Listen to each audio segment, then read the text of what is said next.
Donc nous allons aborder les sessions de la rechute des cancers de l'ovaire. Et donc le premier topo, c'est quelle est la stratégie dans les cancers de l'ovaire platino-résistants. Laurence Gladieff, je te passe la parole. Merci Frédéric. Merci pour l'invitation. C'est effectivement plaisant de commencer à se retrouver autrement que derrière un écran d'ordinateur. Et merci surtout d'avoir accepté de chambouler un peu les horaires initialement prévus pour me permettre d'être impérativement à Toulouse en début d'après-midi. Donc dans les quelques minutes qui viennent, on va refaire un petit peu le point sur la stratégie de prise en charge des cancers de l'ovaire platino-résistants, mes liens d'intérêt. Et même si vous avez déjà probablement entendu cette définition un certain nombre de fois, c'est toujours important de la rappeler. Lorsqu'une patiente reçoit une chimiothérapie avec platine et qu'elle progresse durant cette chimiothérapie ou dans le mois suivant son arrêt, on parlera de maladie réfractaire. Et lorsque la progression survient à partir du mois suivant l'arrêt de la chimiothérapie jusqu'au 6e mois, on parlera de maladie résistante. Et lorsque c'est une première ligne de chimiothérapie, on parlera alors de maladie réfractaire ou résistante primaire. Et au-delà de la première ligne, c'est une maladie résistante secondaire. Et malheureusement, toutes nos patientes qui évoluent finiront par développer cette résistance secondaire. Or, on sait que c'est une situation de très mauvais pronostic, avec, vous le voyez, une survie sans rechute qui est inférieure à 6 mois, une durée de survie globale qui est inférieure à l'année, et en particulier, la situation la plus catastrophique est celle des maladies réfractaires primaires, ce d'autant plus qu'elles sont exclues malheureusement de quasiment tous les essais thérapeutiques. Et c'est dire que donc nous avons de la route à faire du point de vue thérapeutique. Alors, dans cette route, est-ce qu'il y a une place pour la chirurgie dans ces maladies résistantes ou réfractaires ? Eh bien, la réponse est assez simple, c'est non. Il n'y a pas de place pour une chirurgie de cytoréduction dans ces situations-là. C'est basé uniquement sur des études rétrospectives et on peut discuter, par contre, au cas par cas, une chirurgie palliative.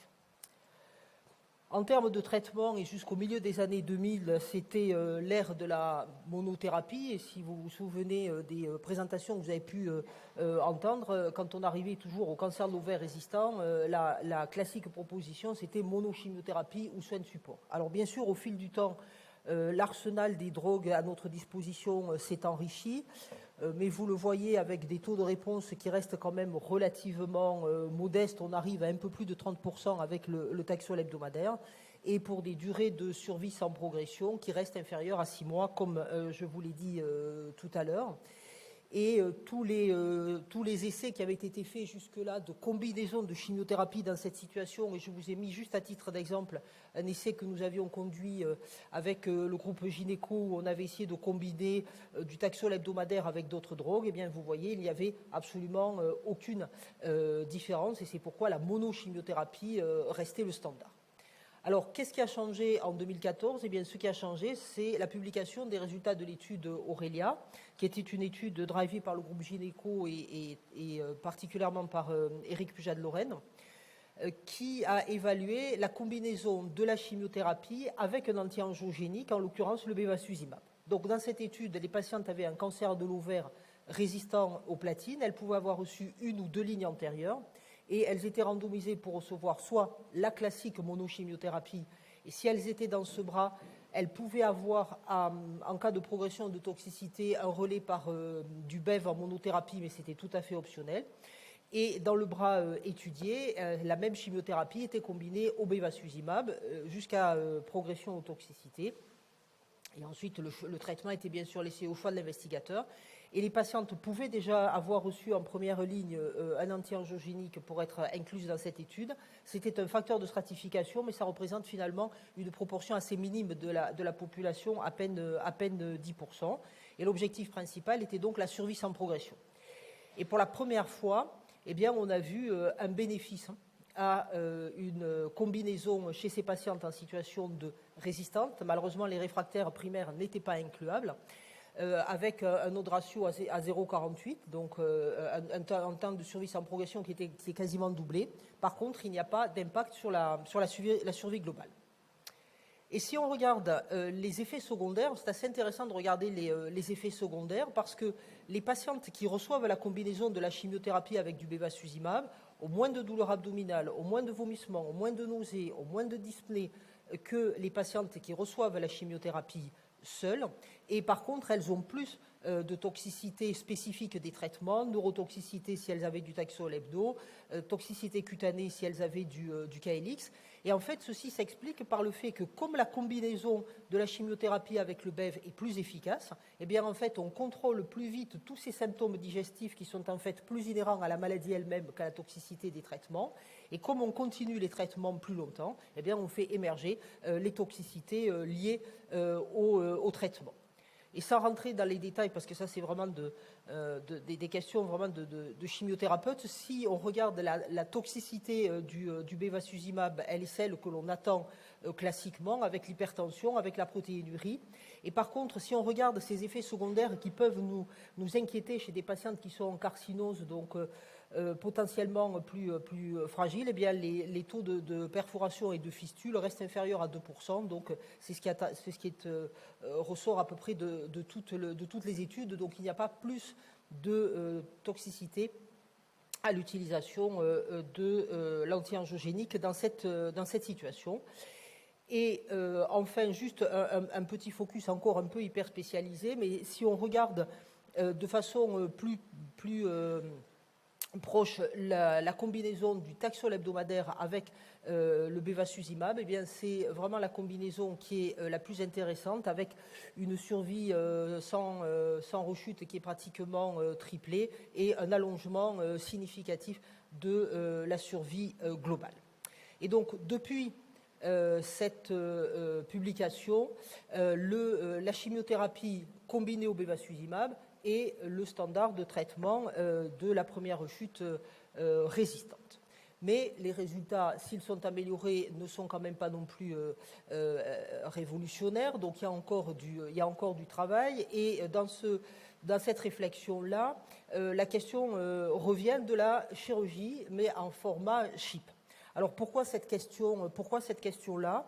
Eh bien parce qu'il y a une dizaine d'années maintenant, Nawal Bakrin avait repris l'ensemble des patientes qui avaient reçu une CHIP dans le cadre de la base RENAP, et elle avait regardé l'évolution de ces patientes. C'est une étude rétrospective, donc il y avait des patientes qui avaient reçu la CHIP en première ligne, il y avait des patientes qui avaient reçu la CHIP en rechute, et dans les rechutes, il y avait à peu près, en proportion égale, des patientes sensibles, mais également des patientes résistantes. Et ce qu'elle avait regroupé sous le terme de résistantes, c'était des patientes qui avaient une rechute dans les 6 mois, ou une maladie persistante après une première ligne.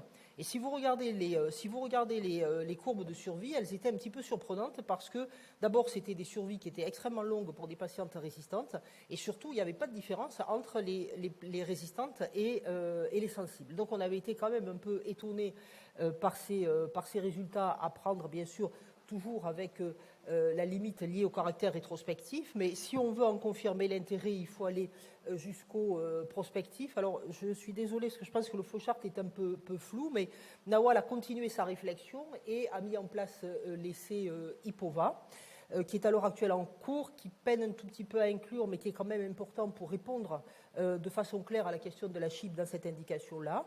Donc, peuvent être incluses des patientes qui donc sont en rechute résistante, qui reçoivent une monochimiothérapie avec bevacizumab selon le standard actuel, et qui, au bout de 3 cycles, si leur maladie témoigne d'une réponse, sont randomisées entre poursuite de la même chimiothérapie avec le BEV ou réalisation d'un cycle de chimio sans BEV, chirurgie de cytoréduction avec CHIP et reprise de la chimiothérapie. Donc c'est un essai important pour répondre à la question, et il faut essayer de le faire avancer. Et j'en profite pour vous rappeler qu'en dehors d'une étude, il n'y a aucune place pour faire de la PIPAC chez ces patientes. Alors, en termes de traitements médicaux maintenant, quelles sont nos perspectives chez ces patientes ? Eh bien, il y a quelques nouvelles chimiothérapies qui arrivent, et en particulier ce qu'on appelle des ADC. Donc, un médicament de chimiothérapie qui est souvent un poison du fuseau, un linker qui l'accroche sur un anticorps, lequel anticorps va aller se fixer sur des récepteurs membranaires, qui sont en principe des récepteurs membranaires qui sont fortement exprimé dans des cellules tumorales et peu, voire pas exprimé dans des cellules normales, ce qui est une sorte de ciblage. Et donc, une fois que l'anticorps est fixé sur son récepteur, ça permet l'internalisation du médicament de chimiothérapie et sa dispersion dans la cellule. Et puis, il y a un effet qu'on appelle un effet de bystander, c'est-à-dire que la chimiothérapie ensuite peut diffuser aux cellules de voisinage, ce qui permet d'élargir la diffusion du médicament. Mais par contre, il n'est pas capable de sélectionner, bien sûr, là, les cellules malignes et les cellules normales, et c'est ce qui pose le problème, bien sûr, des effets secondaires. Un des premiers d'entre eux, c'est le mirvetuximab soravtansine. Je vous dirai le nom complet une seule fois, après je dirai MIRV parce que c'est beaucoup plus facile à dire. Donc le MIRV cible les récepteurs alpha au folate. Les récepteurs alpha au folate sont très exprimés par les cellules cancéreuses ovariennes. Il y a une assez longue histoire des médicaments qui ciblent les récepteurs au folate dans les cancers de l'ovaire, avec malheureusement beaucoup de déceptions sur des études antérieures et avec d'autres molécules. Et l'histoire du MIRV, elle a commencé aussi un petit peu de travers, j'allais dire, puisque dans la première étude qui était la Forward 1, donc tout ça c'est des études auxquelles on a participé en France à travers le groupe Gynéco. Donc cette première étude s'adressait toujours à ces cancers de l'ovaire résistants aux platines, par réfractaire primaire, qui pouvaient avoir reçu jusqu'à 3 lignes de chimiothérapie antérieure et qui devaient exprimer bien sûr le récepteur au folate, parce qu'il faut qu'il y ait cible, ça va de soi. Et les patientes étaient randomisées pour recevoir une chimiothérapie classique ou le MIRV, et l'objectif était la survie sans progression. Et donc vous voyez que si on regarde l'ensemble de la population, bien malheureusement il n'y a pas de différence entre la chimiothérapie standard et le MIRV. Par contre, si on regarde la courbe d'en bas qui s'intéressait uniquement aux patientes qui exprimaient fortement les récepteurs au folate, puisqu'il y a divers niveaux d'expression de ces récepteurs, eh bien là, il y avait une tendance à l'utilisation du MIRV en termes de survie sans progression. Et c'est la raison pour laquelle l'histoire continue, avec une autre étude qui est l'étude Mirasol, qui est à l'heure actuelle en cours au groupe Gynéco et dont Anne Floquet est l'investigateur principal pour la France, qui s'adresse là exclusivement à la population des patientes qui expriment fortement les récepteurs au folate et où on reprend le même principe. Soit elles sont randomisées pour recevoir du MIRV, soit elles sont randomisées pour recevoir la chimiothérapie standard. Donc c'est une étude internationale qui avance relativement bien et qui devrait se terminer d'ici avant même la fin de l'année. Et donc il faudra attendre ensuite quelques mois pour voir quels sont les résultats. Et puis il y a d'autres ADC qui sont en train de se développer en ciblant d'autres récepteurs de surface et en essayant de limiter l'effet bystander pour limiter la toxicité. Alors, si on va regarder maintenant des choses qui sont un petit peu plus modernes, on va dire dans notre arsenal thérapeutique et en particulier l'immunothérapie, il faut d'abord peut-être rappeler en préambule que les cancers de l'ovaire sont probablement pas des cancers les plus immunogènes, on va dire, si vous voulez. Ils sont plutôt qualifiés de froid par rapport à la réponse immunitaire. Et en tout cas, il faut avoir soit un moyen de sélectionner certains sous-types de cancers qui auront une meilleure sensibilité à l'immunothérapie, ou bien réfléchir à des combinaisons qui vont permettre de majorer l'effet de l'immunothérapie et de restimuler tout l'environnement immun des cellules cancéreuses.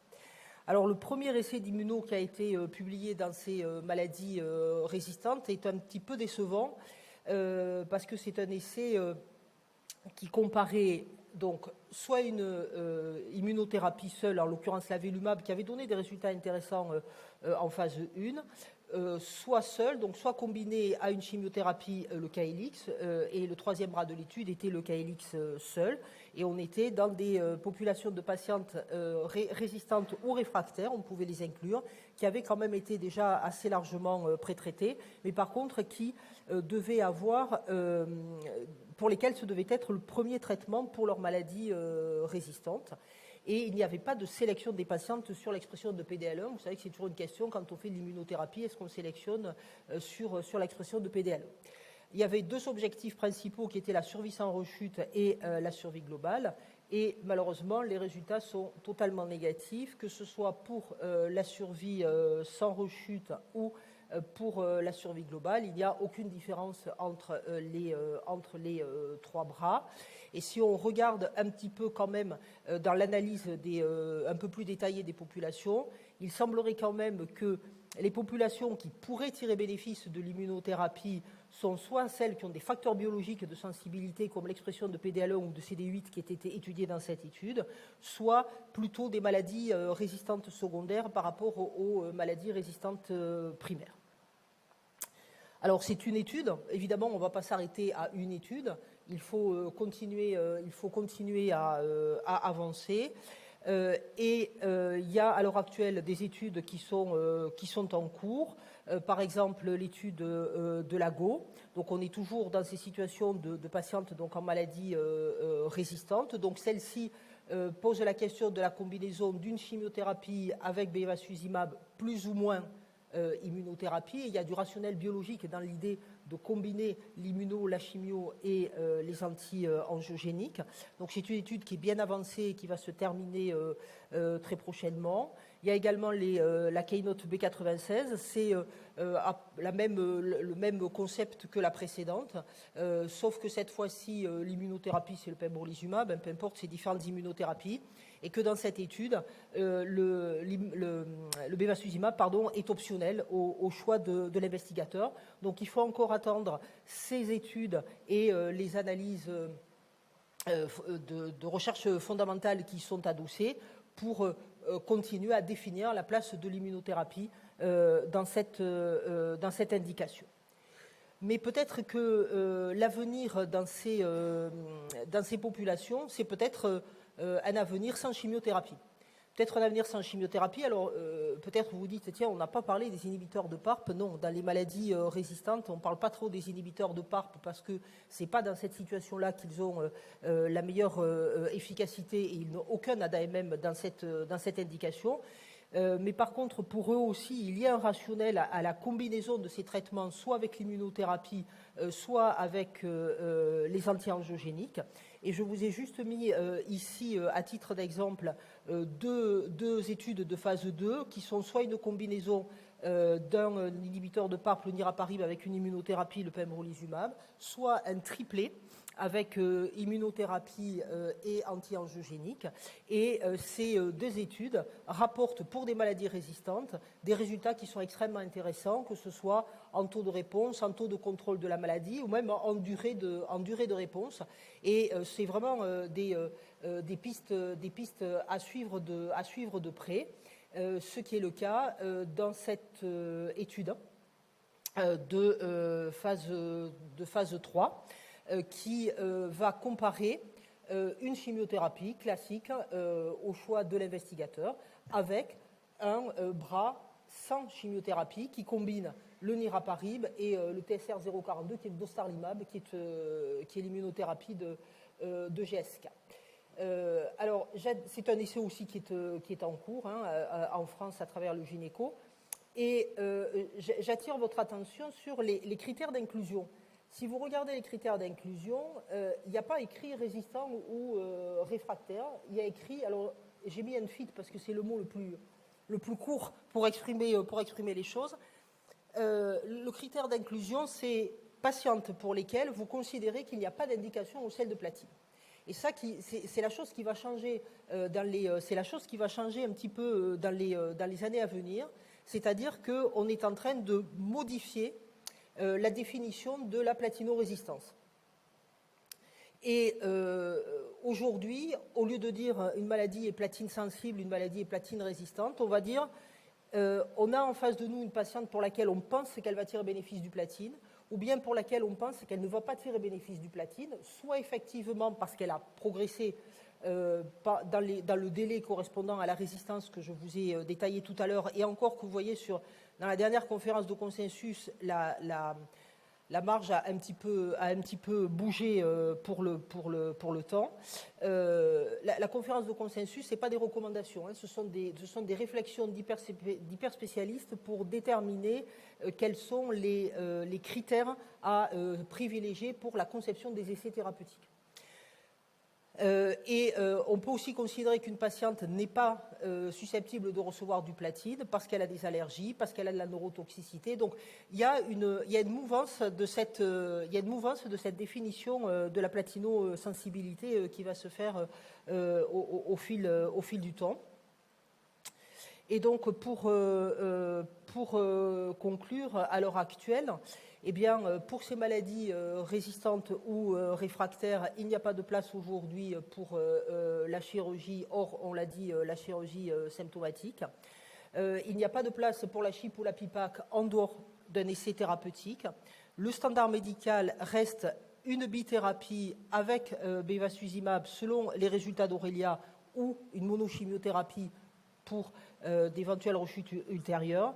Et donc, ce qui est extrêmement important, c'est d'inclure des patients dans les essais thérapeutiques parce qu'il n'y a que comme ça que l'on va pouvoir faire avancer la connaissance et la qualité de la prise en charge. Et pour illustrer mon propos, voilà tous les essais thérapeutiques qui sont aujourd'hui ouverts en France pour les patientes qui ont une maladie résistante. Donc après une période un petit peu de jachère pour ces essais thérapeutiques où on était un petit peu triste parce qu'on n'avait pas grand-chose à proposer aux patientes, vous voyez qu'on a extrêmement d'offres aujourd'hui et il y a encore d'autres essais qui vont arriver avec les choses qu'on a évoquées, les ADC, le MIRV dont on a parlé, puis un autre ici qui a un nom encore plus compliqué qui est l'UPI. C'est pareil, c'est un ADC avec les immunothérapies, le DOSTA, le PEMBRO, avec encore par exemple des PI3 kinases. Donc vous voyez, il y a vraiment beaucoup d'études qui sont à l'heure actuelle en cours. Et donc pensez-y, à proximité de chez vous, il y a toujours un centre qui va avoir une de ces études. Et c'est vraiment important si on veut faire avancer la connaissance et surtout la qualité de prise en charge pour nos patientes. Voilà, je vous remercie.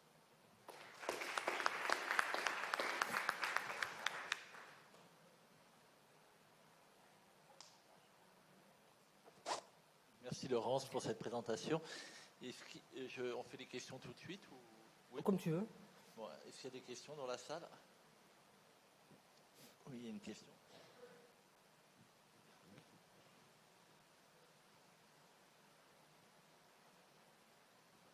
Justement par rapport aux essais et aux inclusions, juste pour le premier essai que vous avez présenté en récidive sur les hautes expressions de récepteurs alpha au folate, je crois que c'est le critère d'inclusion principal, c'est que comment ça marche comme test? C'est un test qui est fait facilement, c'est quoi comme... Alors c'est une analyse d'immunohistochimie, mais en fait il faut faire un pré-screening pour l'essai. Hein, c'est-à-dire que les patients signent un premier consentement pour le dosage des récepteurs au folate. On envoie un échantillon et c'est une analyse qui est centralisée pour l'instant. Et donc on nous répond récepteur haut, récepteur bas. Effectivement, après on ne peut poursuivre l'inclusion que si elles sont récepteurs hauts. Ce qui doit représenter, Anne, tu me corrigeras si je dis une bêtise, c'est un peu moins de 50%, les folates hauts.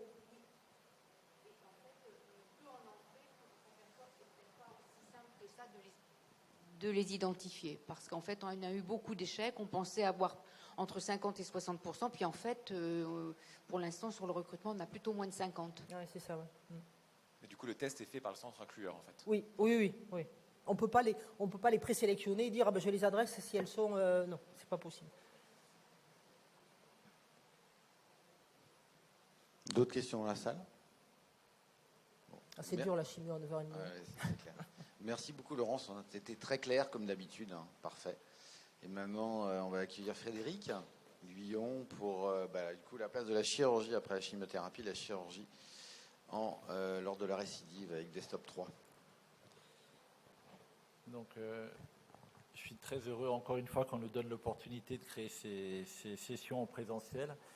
Et donc, on m'a donné l'opportunité de parler de la place de la chirurgie à la première rechute des cancers épithéliaux de l'ovaire.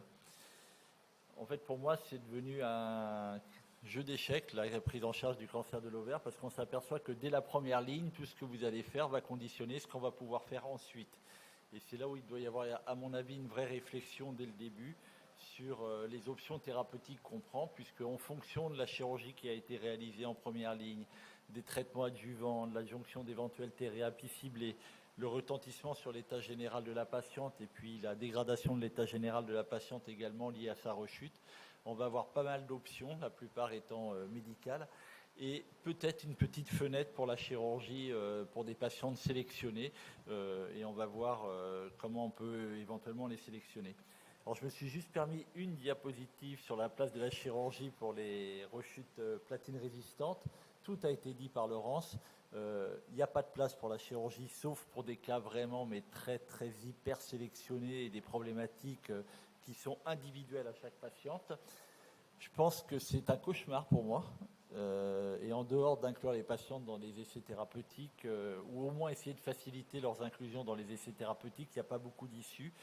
On vous a parlé d'un essai de chirurgie avec la CHIP, j'en étais sûr que tu allais en parler, donc je n'en parle pas, l'essai IPOA. Par contre, il y a un essai PIPAC. Alors pour une fois qu'il y a un essai PIPAC, étant donné que cette technique est diffuse un tout petit peu avec, on peut dire quand même, un manque de support scientifique patent, et ben, il y a cet essai qui est éventuellement accessible pour les patientes qui sont platine résistant et qui permet de randomiser une chimiothérapie seule versus une prise en charge qui associe chimiothérapie et de l'administration par aérosol de doxorubicine. Donc cette étude a le mérite d'exister. Je pense que si on se pose la question d'une PIPAC, il ne faut pas hésiter à la mettre dans cette étude. Pour la chirurgie à la rechute platine sensible, en fait, il y a 3 essais multicentriques randomisés qui ont été publiés quasiment coup sur coup. 2 ont un design à peu près superposable, c'est l'essai du DESTOC, donc une étude européenne et une étude chinoise SOC1. C'est des patientes qui ont toutes donc des rechutes platine sensibles, donc plus de 6 mois. Ces 2 études ont la particularité de sélectionner sur un score qui est propre à chaque étude les patientes, avec une randomisation chirurgie versus chirurgie chimio versus chimio seul, et puis une analyse à peu près similaire avec la survie globale comme objectif principal dans des stocks et un score plutôt un test plutôt composite qui associe survie globale et survie sans récidive pour l'étude SOC1. À côté de ça, il y a une étude du GOG qui est un petit peu différente. D'abord parce que c'est une étude complexe dans son design. Il y avait une double randomisation, chirurgie chimio versus chimio sol, puis après une randomisation avec du BEVA ou pas BEVA. Donc ça rend l'étude un peu plus complexe. Il n'y avait pas de présélection de patientes sur un score et l'objectif principal était la survie globale. C'est des populations un peu similaires. La seule chose qu'on retient un petit peu, c'est que dans SOC1, les patientes sont un tout petit peu plus jeunes. C'est des patientes sélectionnées parce que je pense que dans la pratique de tout le monde, la majorité des rechutes surviennent un peu plus tôt que celles de cette étude. On voit que c'est des rechutes tardives avec quasiment 20 mois de délai entre la fin du primo-traitement et la rechute pour des stocks. Et puis ça correspond surtout à des cancers séreux de haut grade. C'est des chirurgies complètes. Alors on s'aperçoit que chez les Chinois, ils ont beaucoup l'habitude de faire de la chirurgie à la rechute, donc ils ont peut-être une grosse expérience. Ils avaient beaucoup plus de patientes opérées significativement que les 2 autres études. On a des taux de résection complète qui sont de 70%, de plus de 70% dans des stocks et SOC, un peu moins dans GOG. On va voir que ça peut altérer leurs chiffres. C'est de la chirurgie onco, il y a 33% de résection digestive dans l'étude européenne, des risques de stomie qui sont relativement faibles, donc c'est des centres probablement entraînés et qui ont l'habitude de prendre en charge ces patientes. Une morbimortalité qui est habituelle pour ce genre d'études, avec des taux de complications qui sont aux alentours de 20%, ce qui est tout à fait habituel sur une chirurgie type ovaire, et une mortalité complètement contrôlée. Alors les résultats, on le voit, c'est pour l'étude des stocks, on a un bénéfice à la fois en survie globale et en survie sans progression. Dans l'étude chinoise, on a, avec leur objectif un peu composite, un bénéfice de la chirurgie versus une chimiothérapie seule. Dans l'étude du GOG, la chirurgie semble délétère puisque la chimiothérapie fait mieux que l'association chirurgie-chimiothérapie sur l'ensemble de leurs patientes. Il y a peut-être un petit bénéfice en termes de PSF dans le groupe chirurgie-chimiothérapie, ce qui est un peu... on aurait aimé que toutes les études aillent dans le même sens, mais cette étude est quand même somme toute négative en faveur de la chirurgie à ce moment-là. Alors on va voir qu'on va pouvoir l'expliquer.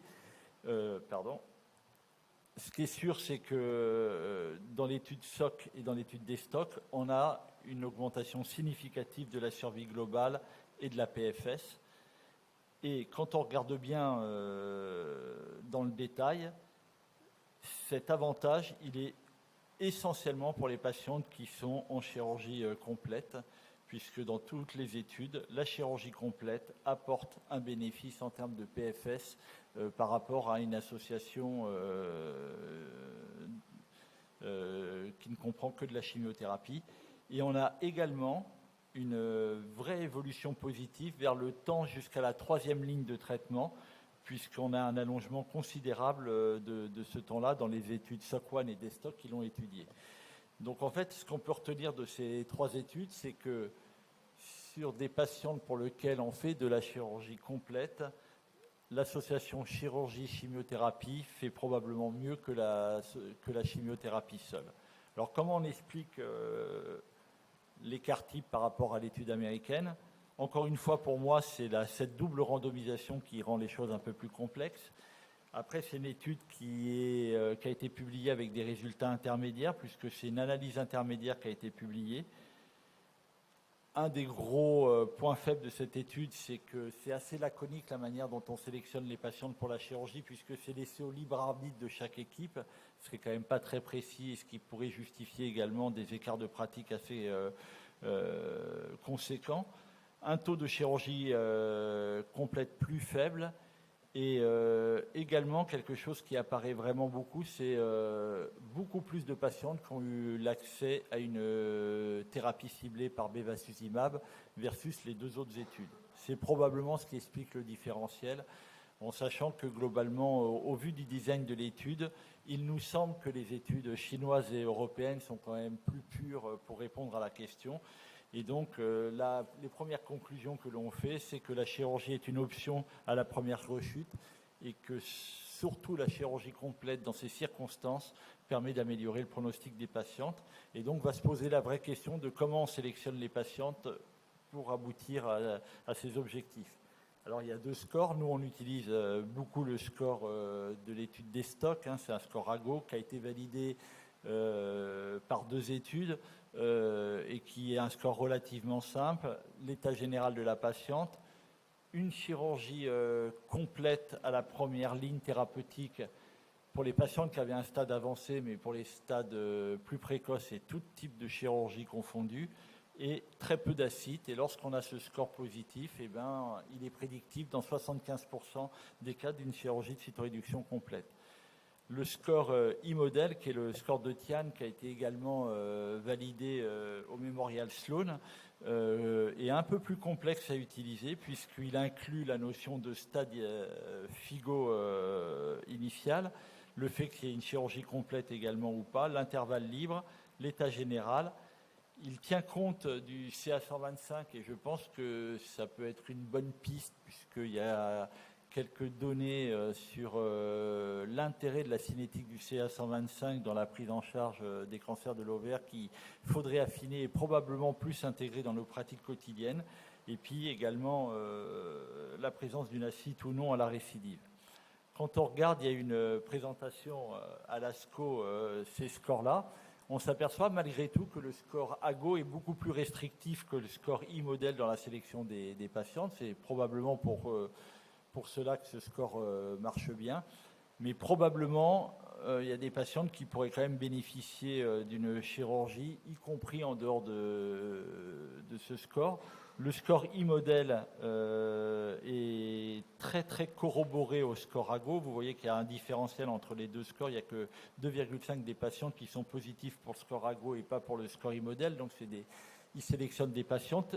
Permet d'élargir un petit peu la panel de recrutement des patientes, en sachant que même lorsque ces scores, lorsqu'on a des patientes non sélectionnées, le taux de chirurgie complète pourrait avoisiner les 60%. Alors, je ne milite absolument pas pour ne pas utiliser ces scores. Je réfléchis simplement sur le fait qu'il faut essayer d'utiliser les scores qu'on a en nos mains. Nous, on a l'habitude d'utiliser le score AGO, donc on l'utilise. Mais il faut également aller réfléchir à d'autres critères de sélection des patientes. Un premier critère de sélection, c'est de corroborer la description de la carcinose au délai de la survenue de la chirurgie et de la récidive, à savoir, est-ce que vous avez une rechute qui est unifocale, plurifocale mais sans carcinose, et la carcinose. Et on va voir que pour moi, le facteur limitant à la rechute, c'est essentiellement la carcinose. Et puis le corroborer au délai, ça c'est une publication ancienne du Memorial Sloan qui donnait des orientations où on pouvait faire la chirurgie et où la chirurgie pouvait être discutée, sachant que les rechutes relativement précoces avec carcinose n'étaient absolument pas les candidates à avoir une chimiothérapie. Ce qui est très intéressant, c'est quand on regarde le profil intra-abdominal des rechutes. Ça, c'est une étude récente qui a été publiée par l'équipe de Lyon pour des patientes qui ont eu une chirurgie à la rechute platine sensible. Et il y a quelque chose qui est très très intéressant. D'abord, on s'aperçoit quand même que lorsqu'on parle de chirurgie, la majorité des patientes avaient des PCI relativement faibles. Ça veut vraiment dire qu'on sélectionne les patientes. Mais ce qui est super intéressant dans cette étude, c'est le différentiel de pronostic et de la description de la carcinose suivant qu'il y ait un envahissement du petit intestin ou pas. Et on s'aperçoit que les patientes qui ont un envahissement du petit intestin, même si limité, ont un profil de rechute intra-abdominale bien plus péjoratif. On a beaucoup plus de PCI élevés que dans l'autre série. C'est significatif. On a un PCI moyen qui est largement altéré. Donc ça pourrait être aussi un critère de sélection, c'est-à-dire que probablement les patientes qui ont eu une atteinte grélique résiduelle au moment de la rechute, enfin pas résiduelle d'ailleurs, qui ont une atteinte grélique au moment de la rechute, sont probablement pas les candidates à la chirurgie. Lorsque l'on regarde, ça c'est des données extraites d'une étude du Memorial Sloan sur une phase 2 où ils étudiaient le principe de la chip au carboplatine, mais on s'aperçoit quand même que suivant qu'il y ait une rechute unicentrique ou multicentrique, l'impact sur les PFS est quand même patent, puisqu'il ressort aussi bien en analyse univariée qu'en analyse multivariée. Donc probablement sélectionner les patientes. Et je pense que de ce point de vue-là, le discours que l'on a tous au moment des RCP, notamment avec nos radiologues et la qualité de l'imagerie qu'on a, est fondamental, puisque quand même on a des descriptions d'atteinte de carcinose du mésentère qui peuvent être obtenues avec le scanner, parce que les rétractations, c'est pas très très visible forcément par des laparoscopies exploratrices, etc. Donc il faut aller chercher éventuellement cette atteinte mésentérique qui serait, de mon point de vue, une contre-indication, donc quel que soit le score AGO, à la prise en charge chirurgicale de ces patientes. Il reste quelques questions en suspens. Est-ce qu'il y a la place pour une chimiothérapie néoadjuvante à la rechute suivie d'une chirurgie ? Donc là, c'est une étude issue des patientes du GOG trial qui ont été analysées, qui laisse à penser que ça pourrait être intéressant. Malgré tout, je pense qu'à l'heure actuelle, au vu du design des options thérapeutiques qu'on a à la rechute, à partir du moment où on part sur le principe d'une chimiothérapie première à la rechute, je ne pense pas qu'on reviendra à la chirurgie. Donc, sauf études qui prouvent le contraire, je pense que la place de la chirurgie à la première rechute platine sensible, on la discute soit initialement, soit à partir du moment où elle est récusée, sauf cas exceptionnel où il resterait qu'un reliquat lésionnel ou des choses comme ça. Je ne pense pas que c'est quelque chose sur lequel il faut revenir. Est-ce qu'il y a la place pour une chimiothérapie dans ce contexte ? L'essai Shipper de Jean-Marc Classe est clôturé, donc on attendra les résultats. Je vous rappelle que c'était des patientes qui avaient été traitées par chimiothérapie néoadjuvante à la rechute avec une randomisation En cas de chirurgie complète, chirurgie de cytoréduction plus chip. Donc c'est une chip au cisplatine, 75 mg mètre carré. On attendra les résultats de cette étude pour savoir ce qu'elle apporte. Ça, c'est les résultats d'une phase 2 du mémorial qui randomisait à la rechute une prise en charge par chirurgie plus ou moins chip, c'est une chip au carboplatine versus chirurgie seule. Et on s'aperçoit que dans cette étude qui a des effectifs un peu limités malgré tout, il n'y a aucun impact positif d'associer une chip au moment de la chirurgie de cytoréduction. Et ce qui ressort encore de cette étude, c'est que seuls les patientes bénéficient seulement d'une prise en charge lorsque la chirurgie est complète. Donc les conclusions de toutes ces études, c'est que je pense que la chirurgie est une véritable option à l'heure actuelle lors des rechutes platines, à partir du moment où les patientes sont sélectionnées et que c'est des équipes qui ont quand même un certain volume d'activité. En tout cas, c'est ce qui ressort de la majorité des études. Ce qu'il ne faut jamais oublier, c'est que si la chirurgie peut être utile aux patientes, la chirurgie peut être hautement délétère et notamment lorsqu'on se lance dans une chirurgie à la rechute pour laquelle on a des complications, c'est vrai aussi en première ligne. Là, je crois que le papier vient d'être publié, je crois, très récemment. Il y avait une étude rétrospective qu'on a menée avec des Espagnols et Toulouse qui montre l'impact très très négatif des complications morbides sur le pronostic des patientes, puisque, outre le fait qu'il faut passer le cap de ces complications, c'est des délais de chimiothérapie qui ne sont pas respectés, c'est des protocoles de chimiothérapie qui ne sont pas respectés, on se prive de l'adjonction d'éventuelles thérapies ciblées, notamment le bevacizumab, du fait du risque de fistule générée. Et donc, il faut raison garder concernant la chirurgie, parce que autant elle peut être utile, autant elle peut être très très délétère. Sentiment renforcé par le fait qu'on opère des patientes qui ont aussi eu plusieurs lignes thérapeutiques qui peuvent impacter la chirurgie qui sont faites, je pense notamment à certaines thérapies ciblées, qu'il ne faut jamais oublier que ça dépend aussi de la lourdeur du geste chirurgical réalisé à la phase initiale. Les patientes qui ont eu un débulking ultra radical en première ligne sont quand même des patientes peu accessibles à une reprise chirurgicale, ou du moins on y va quand même sur les pieds parce que c'est quand même assez compliqué d'aboutir à ces réductions complètes et avec des taux de complications qui sont très élevés. J'en atteste la difficulté, enfin je ne sais pas si vous l'avez dans votre pratique, de retourner sur un site où il y a une exentération pelvienne postérieure, où il y a de nouveau un temps de résection digestive bas.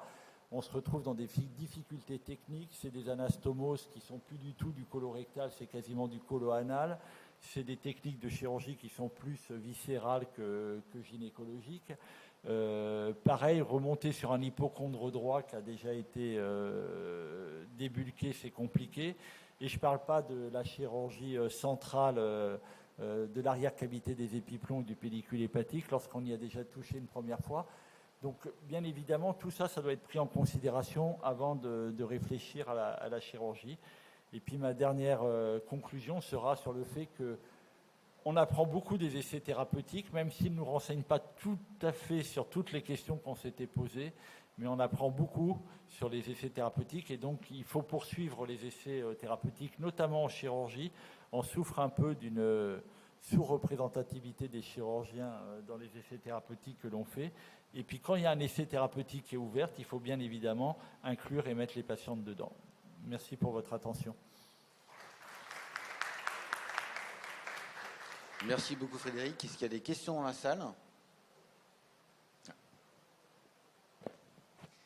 J'ai plus de remarques. La dernière, c'est par rapport aux essais thérapeutiques. Je crois que c'est excessivement important et qu'on va probablement arriver à une pensée et à des calculs statistiques qui vont permettre de combiner les inclusions dans les essais thérapeutiques. Parce que pendant longtemps, finalement, on a dit « Ah ben non, parce que nous, on a des essais en chimiothérapie, donc on doit bien mettre nos patients dans les essais, si elles sont dans un essai de chirurgie. » Or, on voit que les essais de chirurgie, ceux qui sont montés au niveau du gynéco, fonctionnent extrêmement bien.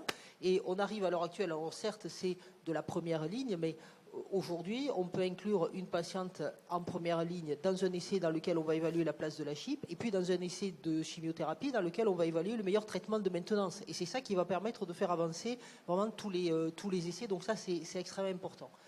La deuxième chose, c'est, je suis tout à fait d'accord avec toi, quand on pose l'indication d'une chirurgie en rechute, il faut la faire d'emblée parce que, en plus, c'est les données de la littérature que l'on a.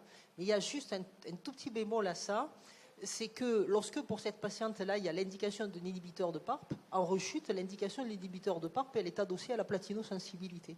Et donc, évaluer la platinosensibilité d'une patiente qui a été opérée, c'est difficile, et dans tous les essais, cette situation-là était exclue. Alors, on triche un petit peu, entre guillemets, on dit, si tout va bien à l'issue de la chimiothérapie, c'est que tout va bien, mais c'est vrai que c'est un tout petit bémol.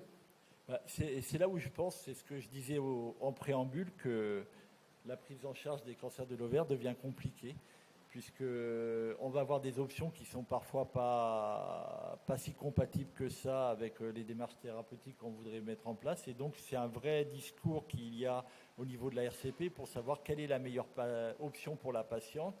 Et parce c'est sûr que les inhibiteurs de PARP génèrent beaucoup de questionnements concernant cette définition de la chimiosensibilité. Oui, alors pendant qu'on est sur les anti-PARP, je dirais à l'exception des patientes mutées, parce que pour les patientes mutées, on a les résultats d'essai solo 1, et là, on n'avait pas besoin de la platinosensibilité, donc je dirais à l'exception de celle-là en rechute.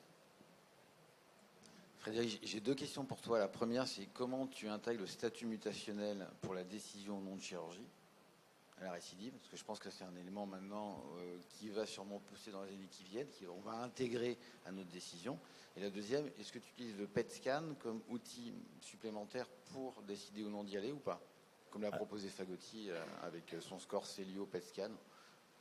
Alors, concernant les patientes mutées, a priori, ce qui ressort globalement pour faire une overview globale, c'est qu'il n'y a pas de raison de modifier nos attitudes thérapeutiques pour les patientes mutées. Cela dit, je mettrai quand même un gros bémol, c'est-à-dire que, notamment à la rechute, je ne me lancerai pas dans une chirurgie complexe et à risque de cytoréduction complète, un tout petit peu aléatoire, même si peut-être elle est atteignable, mais un peu aléatoire. J'aurais tendance à privilégier chez une patiente mutée un traitement médical exclusif. Mais c'est vraiment fonction de l'agressivité de la chirurgie qu'on va devoir faire, et je suis tout à fait d'accord avec toi. Je pense qu'au niveau de l'imagerie, le TEP apporte beaucoup sur les analyses des patientes à la rechute. Parce que quand on regarde dans ce que tu disais, je suis tout à fait d'accord avec ce que tu disais, mais les patientes mutées répondent mieux en traitement initial, ont une chirurgie moins lourde, donc vont être potentiellement les meilleures candidates pour une chirurgie à la récidive, voire une chirurgie encore plus tard. Donc on a l'impression quand même qu'on va faire un focus sur ces patientes-là, qui sont souvent plus jeunes en plus dans la population qu'on a. Donc je pense qu'on va vraiment se poser des questions spécifiquement pour ces patientes. Je ne sais pas pour vous, mais nous on commence à opérer des patientes qui sont deuxième ligne, qui sont mutées, qui ont une récidive unique, qui traîne, on ne sait pas trop, on tourne autour, on finit par se dire peut-être quand même qu'on va y aller parce que ça fait 6 mois qu'on la tient, ça ne bouge pas, il y a un nodule. Et alors des fois on a des mauvaises surprises avec des carcinoses majeures qu'on avait sous-évaluées, mais parfois on les opère et finalement exactement les oligométastatiques, et je pense qu'on est en train de pousser vers quelque chose que nous on n'aurait jamais imaginé en tant que chirurgien. Et maintenant on discute de cas où avant on ne se posait même pas la question. En fait, l'histoire des PARP nous amène à discuter des choses, d'abord parce qu'on a des évolutions dans la longueur qu'on n'avait jamais eues avant, et notamment en nombre. Ça, c'est la première chose. Moi, je trouve que je n'ai pas abordé la place de la chirurgie au-delà de la première rechute, mais je suis tout à fait d'accord avec toi. Il y a une espèce de concept oligométastatique-like qui pourrait être appliqué à la carcinose, c'est-à-dire des carcinoses quelque part qui peuvent tout à fait bénéficier d'une chirurgie, notamment quand il y a 1 ou 2 sites sur des patientes qui restent de bons pronostics et qui continuent à répondre à la chimiothérapie. Le seul risque qu'il y a derrière tout ça, c'est de ne pas arriver au moment et faire de la chirurgie au moment où elles deviennent platine résistantes et tout se plante, quoi. Et puis surtout, pour moi, c'est le cauchemar des complications importantes chirurgicales, quoi. C'est clair, pour renforcer ce que tu dis, Sébastien, c'est clair qu'on va On est parti de cancer épithélial de l'ovaire. On avait un sac et puis c'était le critère d'inclusion. Et puis maintenant, on a différencié. Donc il y a les séreux de haut grade, enfin les hauts grades d'un côté, et puis tous les autres qui sont des tumeurs rares. Et dans chaque sous-grade, il y a une prise en charge thérapeutique. Et dans les séreux de haut grade, ben, je crois que dans quelques années, il ne suffira pas de savoir qu'elles sont de haut grade. Il faudra aussi savoir si elles sont mutées BRCA, si elles sont HRD non BRCA, si elles sont HRP. Et tout ça, ça va être des profils de patientes extrêmement différents. Et si on regarde effectivement les survies de SOLO1, donc les patientes qui ont des inhibiteurs de PARP en première ligne, elles ont des survies sans rechute à l'heure actuelle qui sont de 56 mois. Donc ces patientes, elles vont rechuter probablement quand peut-être qu'il y en a qui ne rechuteront plus. Merci. Mais les quelques-unes qui vont rechuter, peut-être elles vont rechuter à 4 ans, 5 ans, 6 ans, et finalement on va rechanger complètement le raisonnement. Non, je suis entièrement d'accord avec toi, et je trouve qu'il se complexifie encore la donne pour ces récidives. C'est ce que tu disais, c'est qu'il y a quand même beaucoup de patientes à qui on ne peut pas faire de célioscopie parce qu'on n'a pas l'information, et on hésite, on se dit, bon, on va faire une laparotomie, si on l'a fait pour rien, c'est pas anodin, hein, et je suis d'accord avec toi. Et là vraiment, c'est là qu'on hésite le plus, je trouve. C'est les patients où on sait que la célio, ça n'a pas marché parce que ça a déjà été une chirurgie importante au départ. Et là, c'est vrai qu'on est quand même très très prudent. On a toujours peur de faire plus de mal que de bien, quoi. Et là, c'est compliqué. Mais je trouve que ça aussi, ça pose des questions sur nos chirurgies initiales. Je trouve qu'on est en train de les modifier. Tu vois, ici, vraiment au maximum de faire douglasectomie versus pelvectomie postérieure. Avant, on avait le raisonnement inverse en disant on n'y va qu'une seule fois, il faut qu'on soit sûr qu'elle ne récidive pas. Maintenant, on va se dire si elle récidive, attention, ça va être plus facile si j'arrive à faire ça versus ça. Donc, il y a vraiment toute une mécanique qui est en train de modifier la spécialité. Mais c'est passionnant, hein. On va quitter le cancer de l'ovaire, puisqu'on est vu juste à l'heure, pour enchaîner sur le cancer du col, avec le professeur Fabrice Lecuru.